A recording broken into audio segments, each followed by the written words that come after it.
Good morning sa lahat. Luzon, Visayas, Mindanao. What's up mga guys? Andito ngayon si Dalagang Probinsyana sa bahay. Kasalukuyan. Wala siyang pasok ngayon at usual sa mga gawaing bahay siya ngayon. So guys, medyo ilang araw din ako nawala kasi araw din masama pakiramdam ko. So, pag medyo okay na si Dalagang Probinsyana, guys, mag-vlog na rin siya ulit. So, pasensya na sa mga followers, viewers ko, sa subscriber.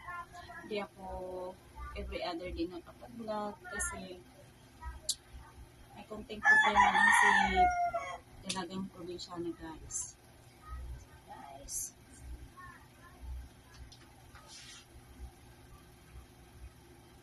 Ito ang itsura ni Dalagang Probinsyana, guys. Nakapantulog pa.